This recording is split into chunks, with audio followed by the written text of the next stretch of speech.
Hi there, and welcome to another interview. Today I got the fantastic Houston with me, and I'm not going to start with the joke, Houston, is there a problem?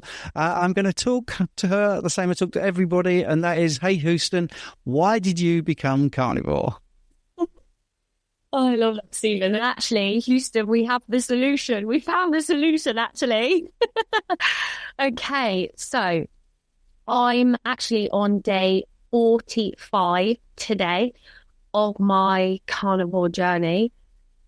And okay, so 45 days ago, I came across carnivore. I had seen people eating meat, hadn't quite registered. I'd been following all Saladino for years. I had come across keto and being in the fitness industry. I'd seen people doing low carb, and it didn't quite register. It's like the saying, when the student is ready, the teacher appears. So 45 days ago, it was actually my mum that sent me a video, and it's a lady on Instagram, and she is the primal bod. So I've been binge watching her videos. So my mum sent me this video, and it was about, she had been eating less, moving more, eating all the vegetables, the fruit, the fiber, the greens.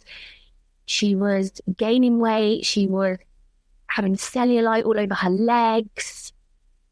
She thought it was just kind of age. This is what happens. It just gets harder. Until she found carnivore, primal eating, and something just clicked in me, because I'd been experiencing the same thing. From that moment, went on her Instagram, watched so many videos, led me to YouTube, and then I actually found yourself, UK Carnivore, Dave Mack. I found Dr. Berry, Anthony Chafee. I found all of it, and that's it. I've been watching probably about 5 to 10 videos a day ever since. So I'm going to back up and just touch on a bit of childhood health conditions that I've experienced that really, I am so grateful that I found carnivore.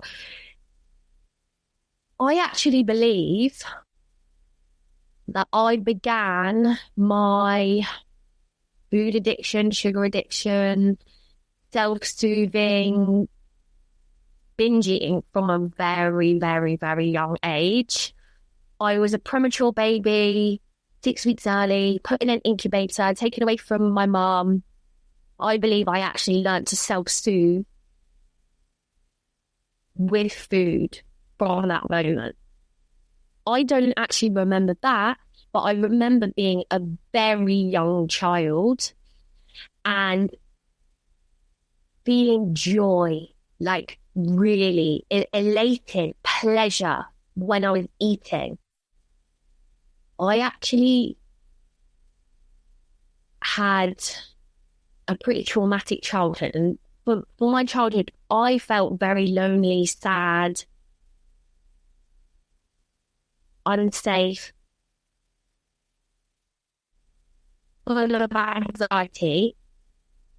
And as an only child, with no real caregiver or adult to be a stand for me, I didn't have emotional support. There wasn't a grandma, there wasn't a teacher, a parent, a sibling. I was kind of figuring it out on my own. So I made food my absolute best friend. It was like the one thing that it just wrapped me in a blanket. It just made me feel warm and safe. I remember being 5 at school and I couldn't focus. All I wanted was the break. I wanted lunch. I wanted to eat all of my food and everyone else's food. It was like a monster in me that I couldn't quite control. anytime I would go to other children's houses or a birthday party, I would be by the cupboards, I would be sneaking food, I would be at the buffet table. I wasn't interested in face paint, trampolining, party. No. I just wanted to be at the food. Nobody really picked up on how, now looking back, how severe my sugar addiction was, and my binge eating also at a young age, because I was actually never overweight. I don't know the ins and outs, the science behind that, but I've never been overweight. And so I went through my whole childhood kind of really suffering deeply internally, really, emotionally, mentally. On the outside, I looked like a normal child, not overweight, no real big health conditions. But actually, I was really, really suffering. I would, anywhere, I would even start to find money and get myself to the shop and buy pick a mix. There was like these sour brain liquors. I would pop the balls out and actually drink them. I would buy boxes of ice lollies, not freeze them, just cut them open and just drink the liquid because it was so sweet. I would sneak downstairs and eat sugar out of the sugar jar at a very young age and pour golden syrup from that golden green tin that I would just pour it straight in my mouth. My sugar addiction was off the charts.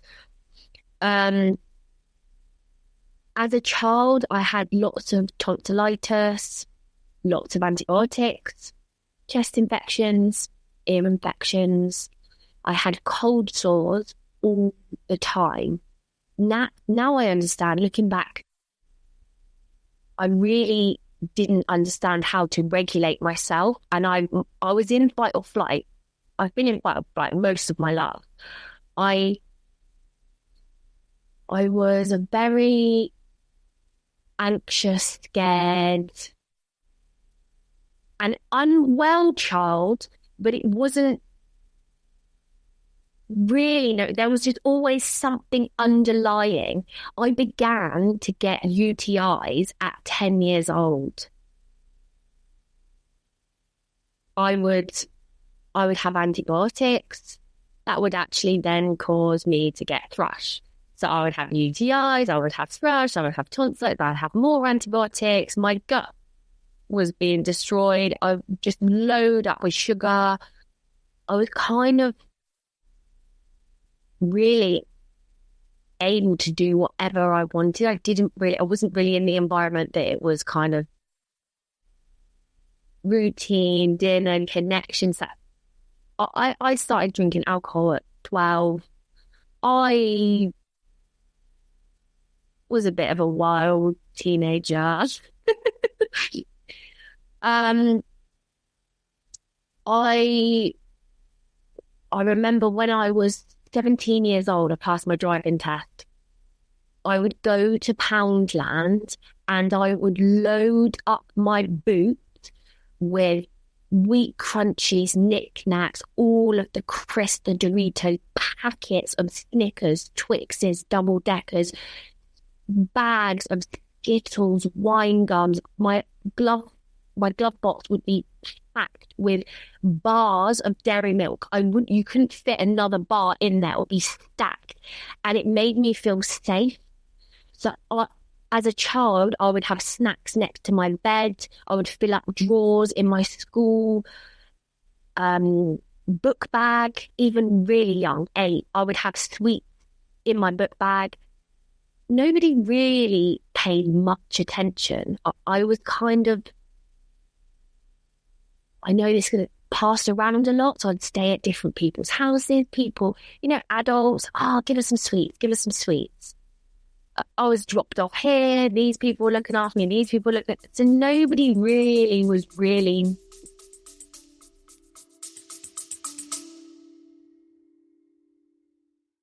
Hey there, I'm Dave. And I'm Greg, and we host the Unconventional Therapist Guide to Nothing, A podcast all about mental health. Well, Dave, I'd say it's more about psychology. Yeah, but it's also true crime.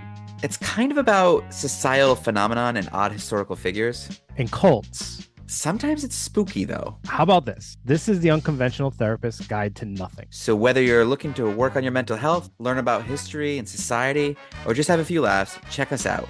We're two licensed therapists trying to understand the world's anomalies. Join us as we discuss the most interesting topics in a way that helps you better understand yourself, the world, and the people around you.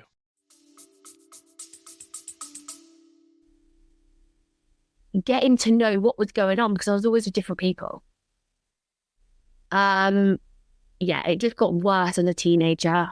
Entered into some pretty toxic, abusive relationships. Of course, that's where I come from. That was what was familiar to me. Just repeating all of the chaos and drama. I ended up moving to Australia, had another UK at 18 years old on my own.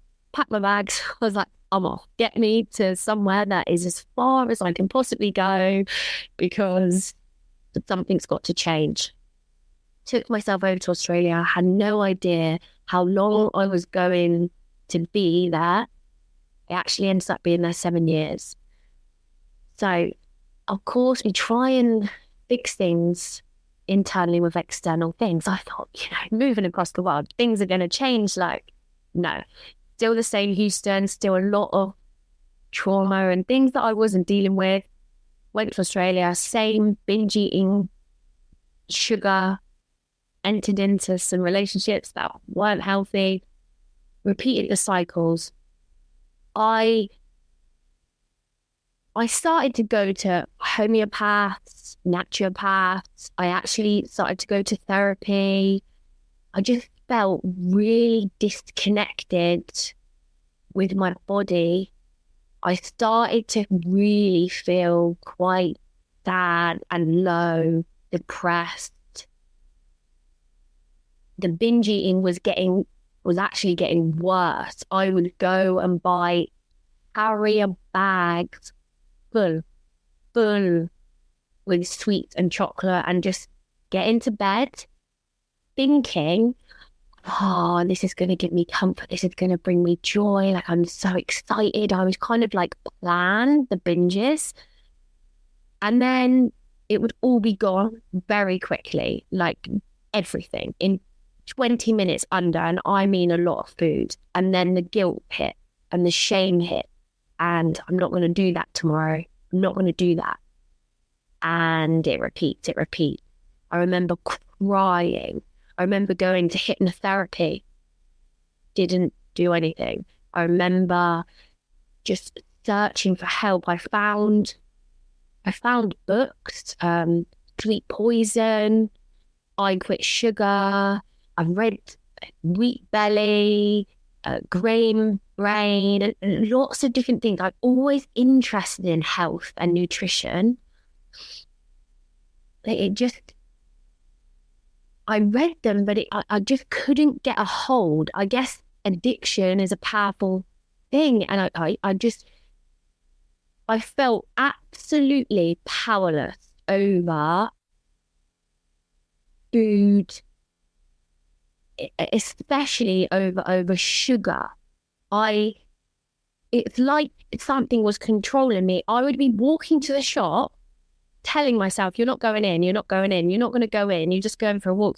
And still then I would find myself at the down the aisles, gathering everything, going, you're not actually going to pay for this. You're not going to pay for it. You're going to put it all back on the shelves. Then I'll be at the checkout. No, Houston, you're going to put this back. No, then all of a sudden I'll be back at home, binge eating, repeat. I actually out in Australia got qualified as a personal trainer because I love fitness and I've always loved health. At school, I was in the athletics team. I actually used to sprint, which I do believe also saved me. it actually saved me apart, because I had such a lot of muscle, and I just believed that my body was able to process some of the damage, because I actually started sprinting at 9 years old. Sorry, I missed out that little bit. But I got qualified as a personal trainer at age 23. I came back to the UK at 25. And at age 25, that's when I actually entered into gyms. So I really was surrounded by the fitness industry. And I actually thought this was going to make things better. It actually made things worse. So what I came to know was actually the fitness industry is quite not everything.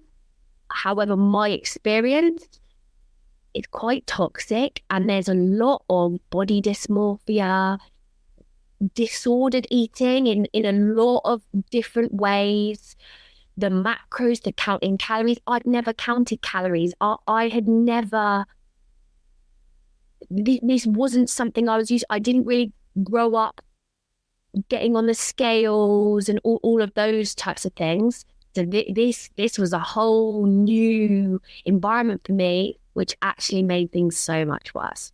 So I started to learn, oh no, Houston, you need to reduce your fat. So you're eating the whole eggs. You need to just eat the egg whites. No, Houston, we're doing protein powders. No, you don't want to be eating the mince and the steak. We're doing chicken breast. No, Houston, you got to, eat more greens. We're doing the pre-workout. We're doing the protein bars. We're doing all of the skinny things and the syrups and the different things that you put in the coffees. I learned all of this in the fitness industry. Then I decided to do a body competition. So it was a bodybuilding bikini comp. And I actually do have pictures. Wow, this made my binge eating disorder and sugar addiction. I didn't realize it could get worse, and it got worse. So from this, now looking back, there was restrictions. So I had a coach, and I was told, you have rice cakes, plain rice cakes. You have chicken breast with broccoli. You can use 0-calorie sweeteners in your coffee and in your yogurt. You're going to have oats with protein powder, and you can put the sweetener in there. Then you're going to have white rice, chicken breast. I was allowed a couple of spoonfuls of almond butter. And, I was allowed some bacon, but it wasn't allowed to be pork. It had to be turkey bacon.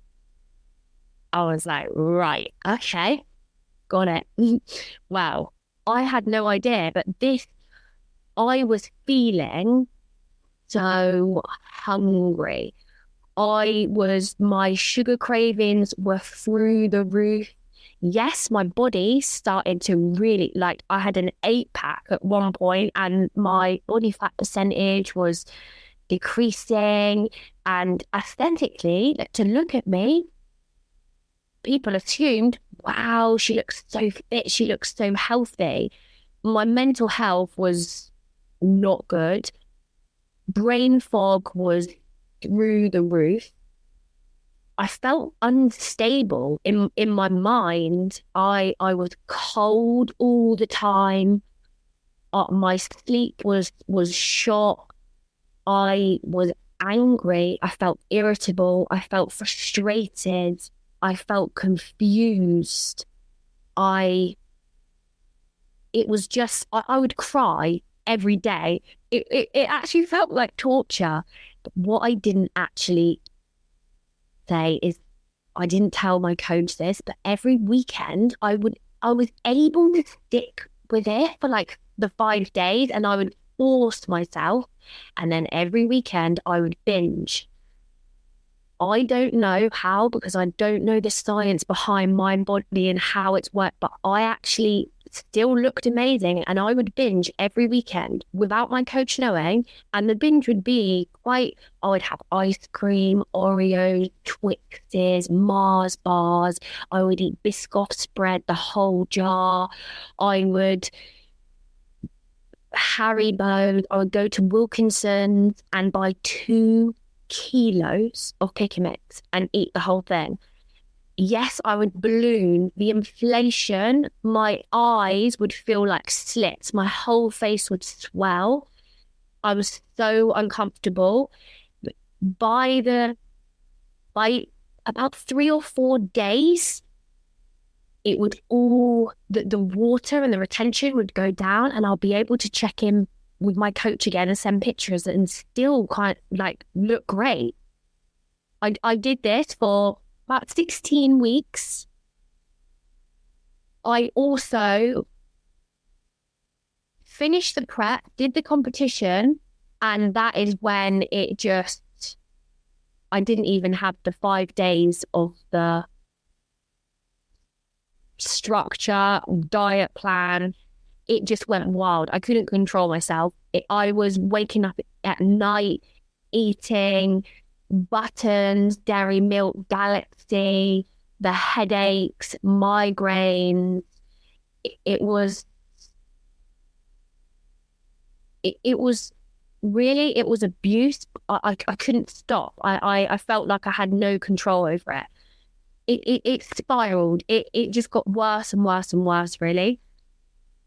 There were little snippets that I managed to get control over it. And I remember, I think it was 2018 or 2019, watching Game Changers. I think it was called Game Changers. It was like a vegan documentary. I don't know. It was in the cinema. Went and watched it. Wow. Hook, line and sinker. I was like, this is it. For my health, this is it. This is going to change everything. I went vegan for a year. I was eating raw spinach out of the bag, like daily. I was eating nut butters out of the jar. I was still binge eating because I just, my body, it was like it was crying out for something. I just didn't know what it was. I would eat a kilo of nut butter in like a day. It was, I would have Brussels sprouts, thinking that I was being so good. I would do a whole kilo of them. Whole kilo of Brussels sprouts, just with salt. Like, yeah, I would eat all the broccoli. I was told that greens are your best friend. Houston, load up on greens. So it got to the point, but still in the fitness industry, I would grate courgettes into my oats to try and get extra greens. I would make my omelets green because I was told to get extra greens. So I would blitz up kale and spinach with eggs and then do it in the pan. I would add greens into absolutely everything. I did smoothie cleanses, juice cleanses, and I honestly was feeling internally sicker and sicker and sicker. It didn't really, because everyone around me would still say, Houston, you look great. Stop going. You look great. I was like, there's something wrong with me. There's something wrong. I feel so disconnected and so numb and so like a monster. There's like a monster in me and I don't know how to tame her. Like, she's angry and I would be snappy. My mood was wild. I went down the medical medium route, read his book, started celery juicing. It got worse and worse and worse. In 2021, I actually went up to Harley Street to get all of my blood done and have like a full MOT, let's say, and to try and find something. Please, somebody has to help me. I found out I also went up again 3 months later and had all my bloods done again. I also went to another naturopath, another homeopath. I also was doing acupuncture, Myzan therapy, some other therapies. I found out my testosterone was through the roof. I don't really like labels, but I got labeled or diagnosed with PCOS, polycystic ovarian syndrome. I had all the scans. I had lots of cysts on my ovaries. My testosterone was through the roof. I had low T3 and T4, so my thyroid. I was pre-diabetic.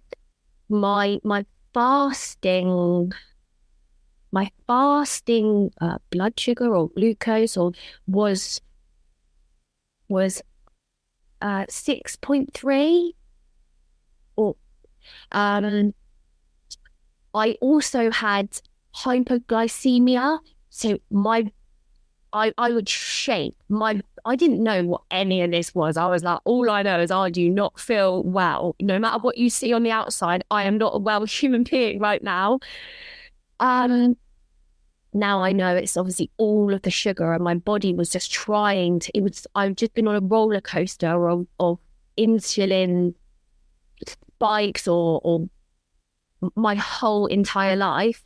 Every time I would go to sort of a fitness event or a health expedition or seminar, I don't know, I always find like, oh yeah, well, I'll have my blood pressure done and I'll have my finger prick to find out whatever it is, your insulin or your glucose.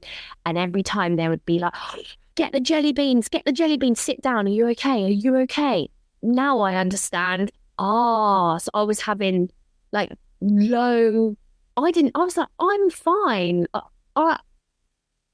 Anyway, that's just, so had all that, still not really getting to anything. So my thyroid, my PCOS, pre-diabetes, this is a lot for my body to be going through. I was 30 at the time.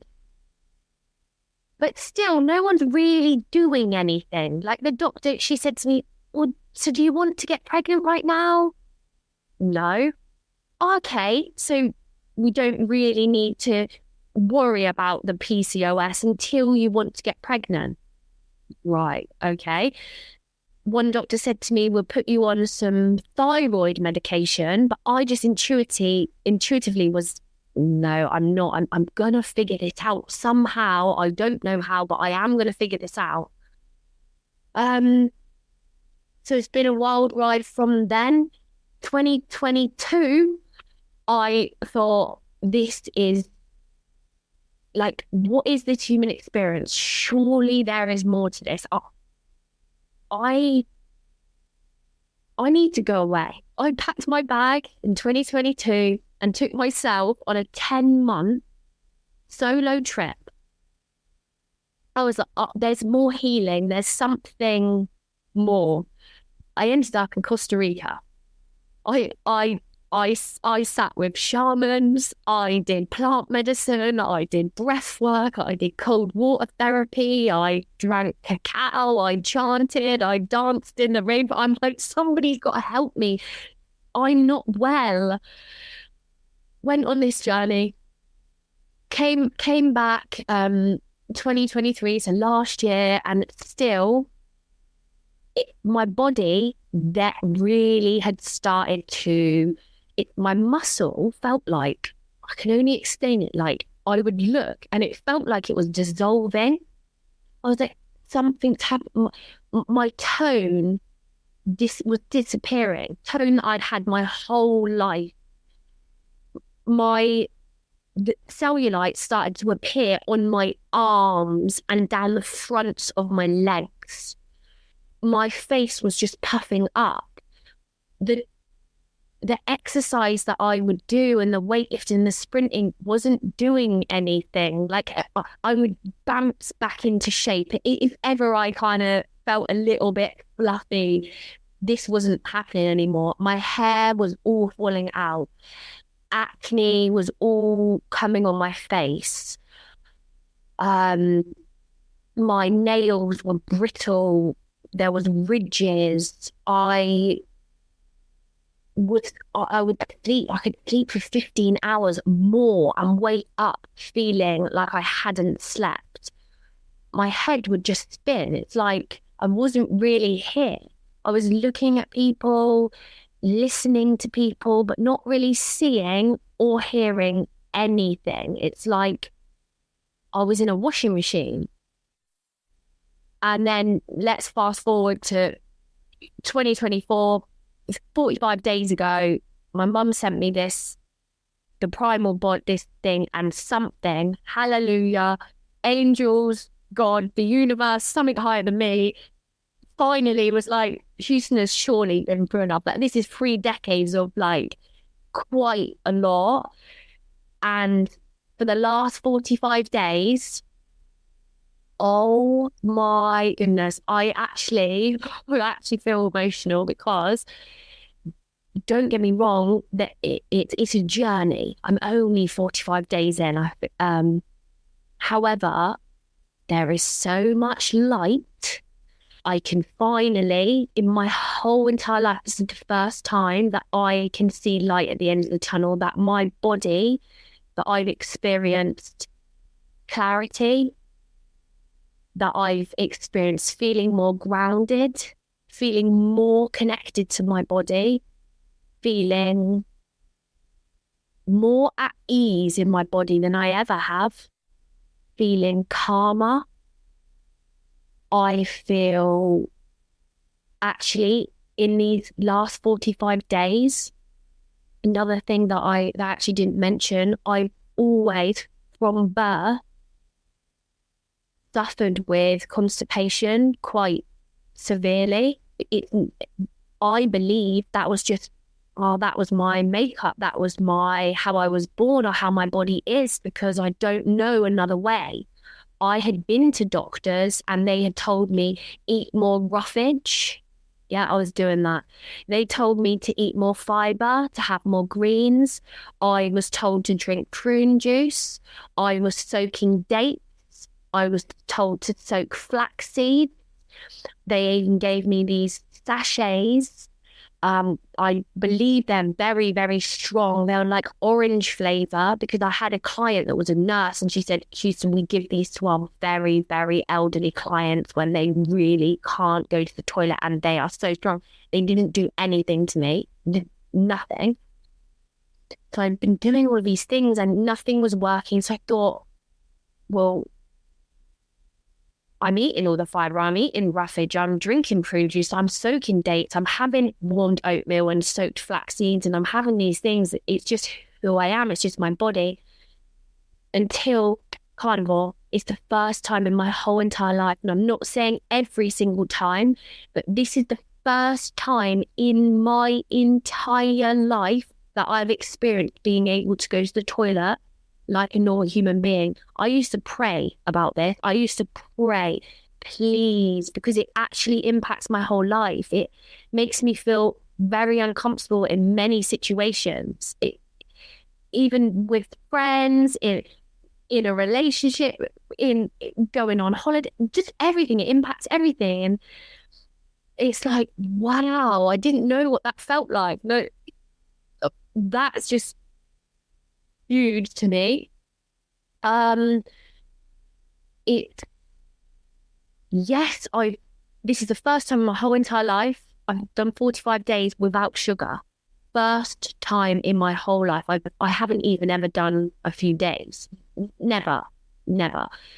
So I know a lot of people within the carnivore community, everyone's at different stages, everyone's dealing with different things. Everybody is so individual and so unique. I'm really passionate about that.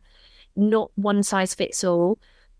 I'm really not doing any type of fasting. My body isn't even at a stage to be fasting at all. I'm really eating a lot of fat and fatty lamb and ribeye and pork scratchings, and there's a little, I don't like butter, but there's a little bit of cheese.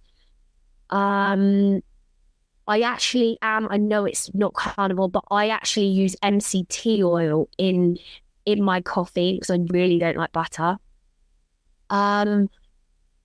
What else? So every time I've been having a craving, and in these 45 days, there have been tears, a lot of tears, where the sugar, my body's had 30 years of addiction. There have been tears, and I felt rage, deep rage. And every time, I know this is the way. It's like every fiber in my being is like, you got there. We were leading you there slowly. It's like, I feel like Hansel and Gretel. I was like following the pot, but I went down a whole lot of dead ends, spinning my wheels, and kind of went down every avenue to get here. And I guess it's part of my story, and I had the experience of that. So I'm only very, very early on my journey, but what already it's given me, and the freedom, even to walk into the supermarket, don't need to go down any of those aisles or waste time. I would spend hours walking up and down sweet cereals, granola, looking at nut butters. Like, I've been up to London and spent hours in Whole Foods and spent £600 on bars and crisps that are healthier and all that. And now I'm like, the freedom that it's creating and the mental space, even cooking, I don't have to cook all the veg and the fancy, just me. It's just easy, it's simple, it's just, I'm so excited for this journey, and it's, I know this is going to transform absolutely everything. This is the answer to even the binge eating, the sugar addiction, the constipation, the brain fog, the anxiety, everything. Yeah. What a brilliant story. And the reason I didn't interrupt, because you were pouring your heart out, and it was real, wasn't it? Yes. And I can see the joy in your face. If people are listening just to the audio podcast, I'm looking at a very happy, smiley person there after such a terrible and at times very tragic story. I won't pry into those early sort of years of yours that you mentioned. I think people can put the pieces together for themselves. And I'm pretty much speechless. I don't think I even have a question, because you literally covered everything that I made notes on. You definitely went the extra mile to try and get your health right. There are some similarities in our life, because I did a bodybuilding show and I did look amazing and I felt like rubbish. And people don't equate somebody looking healthy can be unhealthy. And you talked about the mental problems and constantly being hungry and feeling cold and obsessing about food, being pre-diabetic, all those things I've had, lower left quadrant pain, constipation, all that. And I did all the things you did. I was told all the things you were told: eat more roughage, greens, flax seeds, soak in dates, eat more fibre, and it's all rubbish. It is all absolute rubbish. You just have to eat the species-appropriate diet. The Game Changers is responsible for a lot of these success stories, because people tried that and that made things 100 times worse. Exactly your experience. You think it's going to be the thing that's going to change your life. Yes, it does, but not in a good way. It seems to just get people down that juicing route, and destroying the health even further. So I don't know what to say other than, you are early in your journey. So obviously I'm going to ask you to come back maybe in 6 months to report. And I think you were just so honest and a wonderful guest. You've answered what you eat, which is, the fatty lamb. You have some cheese, a little bit of MCT oil, and yeah, some people aren't fans of butter. You don't have to eat butter on Carnivore. I know it's pushed ever such a lot. So that was Houston. That was brilliant. That was absolutely brilliant. Do you feel that your mental health and your skin, all those things are better already in just such a short space of time? 100%. My skin actually feels like butter. It feels soft and smooth and glowing.